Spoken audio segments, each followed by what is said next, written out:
क्या है ना, 100 से ज़्यादा टॉपर्स की कॉपी पढ़ने के बाद मुझे 100 प्लस आंसर राइटिंग हैक पता चले, जिसमें से one of the most important hack है एग्जाम्पल, जो कि सारे टॉपर्स में आपको कॉमन देखने को मिलेगा।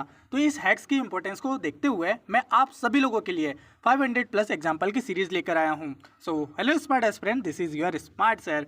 तो जो हमारे 500 एग्जाम्पल है उसका ये हमारा थर्ड लेक्चर है। इससे पहले हम लोग 2 लेक्चर ऑलरेडी देख चुके हैं और उसमें अमेजिंग रिस्पॉन्स रहा है आप लोगों का, काफ़ी सारे लोगों को पसंद आया है।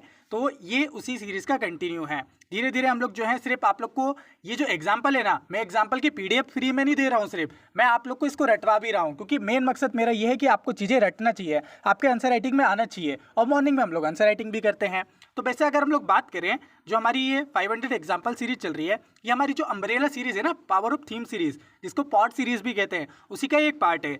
इसमें हम लोग जो है ये एग्जाम्पल चल रहे हैं, एग्जाम्पल अभी हम लोग कंप्लीट कर रहे हैं। और मैं आपको एक इंपॉर्टेंट अनाउंसमेंट ये करने वाला हूँ कि हमारी जो ये केस स्टडी है, ऑलमोस्ट मैंने 200 प्लस केस स्टडी कलेक्ट कर लिया है, उसकी सीरीज बहुत जल्दी स्टार्ट करने वाला हूँ। एग्जाम्पल के कुछ 1-2 लेक्चर और होने के बाद मैं फिर आपको जो है केस स्टडी की सीरीज स्टार्ट करूँगा साथ में। उसमें मैंने नीति आयोग की रिपोर्ट्स हो गई, कुछ अच्छे जो है PRS इंडिया हो गए, जो मतलब अच्छी जो केस स्टडीज़ होती हैं उसमें इंडिया लेवल की, ग्लोबल लेवल पे जो केस स्टडी हैं, और जो आपके PYQ बेसिस पे कौन से PYQ पे कहाँ पर यूज़ करना है, वो सारी चीज़ जो है मैं उसमें बताने वाला हूँ। और मैं सिर्फ आपको बताऊँगा नहीं, मैं आपको याद भी करवाऊँगा। तो आपको याद करने की बिल्कुल भी टेंशन नहीं लेनी है, ये आपको ना एकदम मक्खन की तरह याद हो जाएगी। मैं आपको सोते हुए भी उठाऊंगा और पूछूंगा कि इसका कोई एग्जाम्पल बताओ या इसकी कोई केस स्टडी बताओ, आप तुरंत बता दोगे। तो टेंशन बिल्कुल भी नहीं लेना है, क्योंकि हम लोग जो टेक्निक का यूज़ करेंगे इसके लिए, वो 4R टेक्निक का यूज़ करेंगे, जिसमें सबसे पहले रीड करते हैं, रिकॉल करते हैं, देन रिवाइज करते हैं, देन रिवाइज करते हैं। ये एक्टिव रिकॉल का भी जो है बाप टेक्निक है, क्योंकि आप लोगों ने एक्टिव रिकॉल बहुत सुन रहे होंगे कि एक्टिव रिकॉल करना चाहिए, लेकिन उससे भी एक लेवल मतलब एक लेवल नहीं, आप 2x पार देख लो, तो वो ये वाली टेक्निक है। आपको हमेशा के लिए परमानेंट मेमोरी में आपको याद हो जाएगा। अगर मैं आपको इतना 100% गारंटी देता हूँ, अगर आप मेरे जो ये टेक्निक है, ये जो हम लोग इंस्ट्रक्शन में आपको बता रहा हूँ, अगर आप अच्छे से ईमानदारी से फॉलो कर लेते हो, तो 5 दिन के अंदर ही आप अपने आप में पैराडाइम शिफ्ट देखने को देखोगे कि जो आपकी जो पहले अप्रोच हो रही थी पढ़ने की, वो अप्रोच अब टोटली चेंज हो जाएगी। तो अब हम लोग को क्या करना है, हम लोग जो है एग्जाम्पल की थर्ड हमारा लेक्चर है, या थर्ड हमारी जो ये वीडियो चल रही है, इसको हम लोग आपको कुछ नहीं करना, बस आंख बंद करके देखते जाओ, जैसा जैसा मैं इंस्ट्रक्शन बोलूँ उसको करते जाओ। और आगे बढ़ने से पहले, जैसे कि हमेशा की तरह आप लोग करते हो, कमेंट सेक्शन में आप लोग को लिखना है I will clear UPSC with good rank, ये अफर्मेशन के लिए है। देन इस वीडियो को कंटिन्यू करिए। तो सबसे पहले हम लोग बात करते हैं रीड की। रीड से पहले आप लोग को मैं बता दूं कि हम लोग मॉर्निंग में आंसर राइटिंग जो है सीरीज़ भी चलती है हमारी, काफ़ी सारे लोग आंसर लिखते हैं मॉर्निंग में। आपको जो है आप देखोगे कि 3:30 बजे या 3 बजे मैं क्वेश्चन अपलोड कर लेता हूँ। हमारा सोसाइटी चल रहा है और उसके जो है PYQ मैं आपको प्रोवाइड करवाता हूँ। अभी हमारा सोसाइटी चल रहा है, शाम को सोसाइटी के लेक्चर चल रहे हैं, और ये वाली सीरीज़ भी हमारी कंटिन्यू चल रही है। और इंस्टाग्राम में भी आ गया हूँ, आप चाहें तो वहाँ पर भी मुझे फॉलो कर सकते हैं। तो अभी तक अगर हम लोग देखें, तो अभी हम लोग पॉलिटी एंड गवर्नेंस चल रहे थे, जिसमें फेडरलिज्म, जुडिशियल एक्टिविज्म को देख चुके थे और पार्लियामेंट को देख चुके थे। आज हम लोग बात करेंगे लोकल गवर्नमेंट के बारे में। हम लोग देखते हैं कि टॉपर लोग किस तरीके से एग्जाम्पल को यूज़ करते हैं। तो यहाँ पर आप लोग देख रहे होंगे कि ये भी टॉपर्स की, अभी हम लोग क्या करेंगे, हर सीरीज़ में हम लोग टॉपर्स की कॉपी लेकर आएंगे। उनमें से कुछ एक्स्ट्रा एग्जाम्पल भी मिलेंगे, तो हम लोग नोट भी कर लेंगे, और जो है मैं आपको अपनी तरफ से भी एग्जाम्पल दूंगा। मैं बता रहा हूँ आपको एग्जाम्पल सारे याद हो जाएंगे, आपको टेंशन बिल्कुल नहीं लेना है। अब देखो टॉपर्स लोग करते क्या है। एक चीज़ होती है आंसर राइटिंग में, ध्यान रखो, एक चीज़ आंसर राइटिंग में होती है, वो होता है कॉज एंड इफेक्ट का बैलेंस। कॉज एंड इफेक्ट का बैलेंस आपको आपके पॉइंट्स में होना पड़ता है। मान लो आप कोई भी कॉजेज बता रहे हो, कोई भी कारण बता रहे हो, या कोई भी पॉइंट लिख रहे हो, लेकिन उसका इफेक्ट क्या पड़ रहा है, वो इफेक्ट भी आपको बताना पड़ता है। अब कॉजेज, जैसे एग्जांपल देता हूँ, जैसे क्या हो रहा है कि जो मेल्टिंग आइज़ है, आइज़ क्या हो रही हैं हमारे यहाँ पर, जो ग्लेशियर है वो पिघल रहे हैं, ठीक है, ग्लेशियर क्या हो रहे हैं, पिघल रहे हैं, ये मैंने बता दिया कॉजेज। या मान लो कोई मैंने एक पॉइंट बता दिया कि जो ग्लेशियर हैं वो पिघल रहे हैं। अब इसका इफेक्ट क्या पड़ रहा है, इसका इफेक्ट पड़ रहा है सी लेवल राइज, ठीक है। तो मैंने बता दिया कि जो ये हमारा ग्लेशियर पिघल रहे हैं, जिससे क्या हो रहा है, हमारा सी लेवल राइज होता है।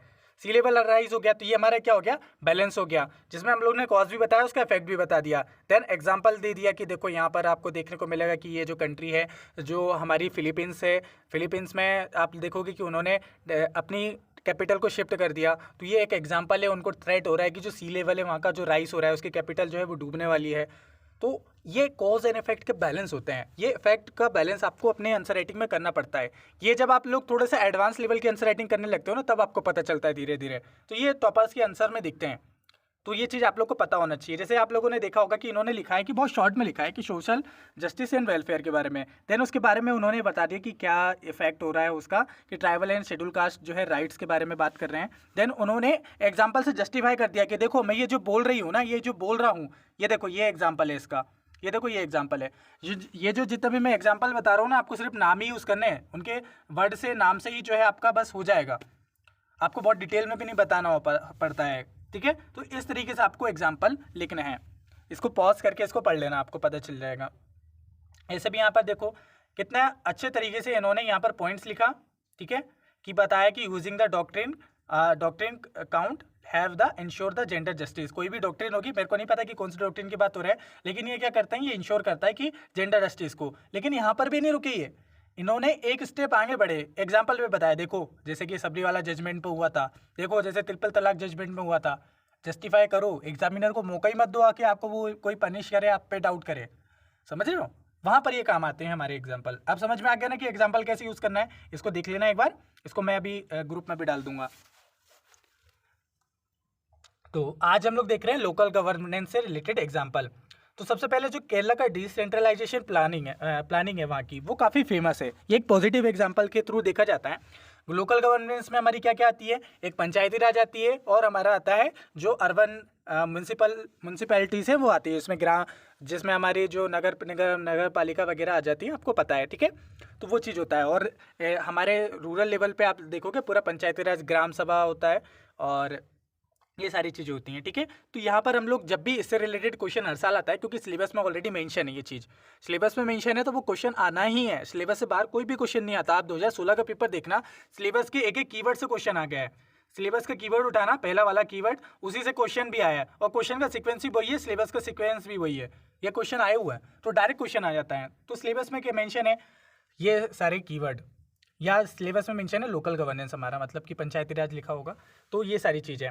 तो केरला का जो डिसेंट्रलाइज प्लानिंग है वो काफ़ी अच्छा माना जाता है। जो एग्जांपल है पॉजिटिव एग्जांपल, तो यहाँ पर कभी भी लोकल गवर्नेंस से रिलेटेड है तो इसकी यूज़ कर सकते हो।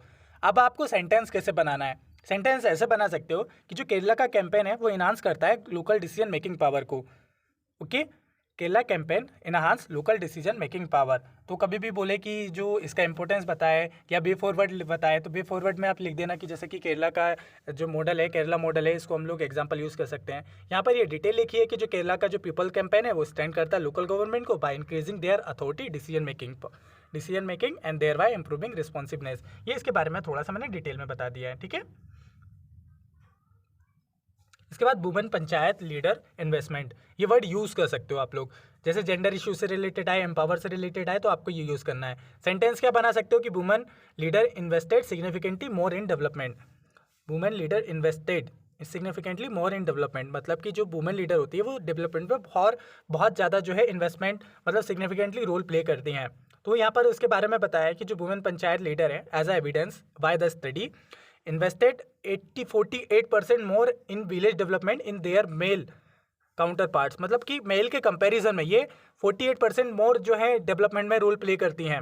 ये हाईलाइट करता है positive impact of gender inclusivity on the local development. तो मतलब कि जो लोकल डेवलपमेंट है उसमें वुमेन का क्या रोल प्ले होता है, क्या रोल रहता है, वो ये हाईलाइट करता है। ये डाटा यूज़ कर लेना 48% का, तो ये एग्जाम्पल है। ओके, वेस्ट बंगाल के पंचायती राज रिफॉर्म है वो भी काफ़ी जाना जाता है, जिसमें West Bengal reform enhance the local governance efficiency. ये एग्जांपल भी यूज़ कर सकते हो कहीं पे भी, ठीक है। ये इसके बारे में लिखा हुआ है कि जो पंचायती राज है वो एफिशिएंसी और इफेक्टिवनेस लोकल गवर्नेंस के बारे में जाना जाता है। ओके, ये चीज़ हो गया। देन उड़ीसा का जो ओमो सरकार, MO सरकार एक इनिशिएटिव है, ये भी काफ़ी फेमस है। तो ये जो ट्रांसपेरेंसी और अकाउंटेबिलिटी की बात आए गवर्नेंस से, तब आप लोग इसको यूज़ कर सकते हो। तो एमओ सरकार increase transparency in local governance, ये जो है ये इनिशिएटिव है, ये ट्रांसपेरेंसी और accountability direct citizen feedback into the local governance process. क्या होता है, ये डायरेक्ट सिटीजन से कनेक्ट होता है, इसमें सिटीजन से कनेक्ट करा जाता है। मतलब कि जो एकदम बॉटम अप अप्रोच होती है ना, बॉटम अप अप्रोच मतलब नीचे से ग्राउंड लेवल से ऊपर तक जाने का, वो अप्रोच को ये हेल्प करता है। देन महाराष्ट्र की जलयुक्त शिविर, तो ये वाटर रिसोर्स मैनेजमेंट है या रूरल डेवलपमेंट है, इसमें ये इस वाले से रिलेटेड कोई टॉपिक आए तो वहाँ पर आप यूज़ कर सकते हो। देखो एक एग्जांपल को आप मल्टीपल जगह यूज़ कर सकते हो, बस आपको लेकिन पता तो होना चाहिए। उस पता होने के लिए हम लोग ये इनिशिएटिव चला रहे हैं। तो जो जलयुक्त शिविर प्रोग्राम है इसमें local governance in water conservation initiative के लिए इन्वॉल्व किया जाता है, तो ये देख लेना। गुजरात का जो ई ग्राम विश्वग्राम इनिशिएटिव है ये डिजिटल गवर्नेंस से रिलेटेड है, ई गवर्नेंस से रिलेटेड है। ई वर्ड कहीं पे भी आ जाता है तो वो समझ लेना ई गवर्नेंस से रिलेटेड है। काफ़ी इंपॉर्टेंट टॉपिक है, इंपॉर्टेंट थीम है हमारी। तो यहाँ पर उसके बारे में लिखा है कि जो डिजिटल सर्विस है ये streamline operation to improve efficiency local panchayat through technology का यूज़ करा जाता है। राजस्थान ग्राम सभा एम्पावरमेंट काफ़ी जानी जाती है, और नागौर पहली बार जो पंचायती राज सिस्टम अप्लाई हुआ था या पंचायत बनी थी वो हमारी यहाँ पर ही बनी थी। तो gram sabha gain power to approve plan, तो इसके बारे में यहाँ पर डिटेल लिखी हुई है, इसको पॉज करके पढ़ लेना। उसके बाद छत्तीसगढ़ का एक गोधन न्याय योजना है, ये काफ़ी इंपॉर्टेंट है, इसको भी यूज़ कर सकते हो, ये पॉजिटिव है। ये सस्टेनेबल एग्रीकल्चर और रूरल डेवलपमेंट का कोई भी टॉपिक आए या कोई भी क्वेश्चन आए तो वहाँ पर आप लोग यूज़ कर सकते हो इसको। इसका कैसा सेंटेंस बनाओगे कि लोकल गवर्नमेंट बाय काउडंग, इसमें फॉर द ऑर्गेनिक फार्मिंग से रिलेटेड कोई क्वेश्चन आए तो वहाँ पर लिखना है कि देखो ये छत्तीसगढ़ में ये गोधन योजना चलती है, ये एक पॉजिटिव एग्जाम्पल है, इसको एज अ केस स्टडी भी आप लोग लिख सकते हो। देन एनालाइज कह रहा है कि ये इसमें करा किया जाता है कि ऑर्गेनिक फार्मिंग को सपोर्ट किया जाता है और बूस्टिंग करने के लिए local agriculture sustainability and income को। तमिलनाडु का जो विलेज रिसोर्स सेंटर है ये इसको यूज़ कर सकते हो as example rural service delivery and development के लिए।